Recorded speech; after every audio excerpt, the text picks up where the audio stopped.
အားလုံးပဲမင်္ဂလာပါဒီနေ့ဗီဒီယိုလေးမှာကျွန်တော် sharing လုပ်ပေးရှင်တဲ့အကြောင်းအရာလေးကတော့ TikTok ဗီဒီယိုတွေ view များဖို့အတွက်ကျွန်တော်တို့တင်ထားပြီးသားဗီဒီယိုတစ်ပုဒ်ကိုကျွန်တော်တို့ story အနေနဲ့ဘယ်လိုမျိုး sharing လုပ်လို့ရမလဲကျွန်တော်တို့တင်ထားပြီးသားဗီဒီယိုတစ်ပုဒ်ကို story အနေနဲ့ snake တကြ upload တင်တဲ့အကြောင်းကိုဒီနေ့ဗီဒီယိုလေးမှာကျွန်တော်ပြောပြပေးသွားမှာပဲဖြစ်ပါတယ်အဲ့ဒါကြောင့် TikTok ထဲကိုဝင်လိုက်ပါ profile ထဲကိုဝင်လိုက်တဲ့အခါမှာကျွန်တော်တို့တင်ထားပြီးသားဗီဒီယိုတစ်ပုဒ်ကိုဝင်ကြည့်လိုက်ပါဝင်ကြည့်လိုက်တာနဲ့ကျွန်တော်တို့အဆက်လေး30 menu ထဲကိုဝင်ပေးပါ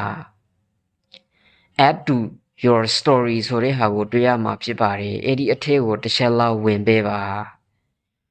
your story ဆိုတဲ့ဟာကိုတစ်ချက်လောက်နှိပ်ပေးပါအဲ့လိုမျိုးနှိပ်လိုက်တာနဲ့ကျွန်တော်တို့ရဲ့ဗီဒီယိုက upload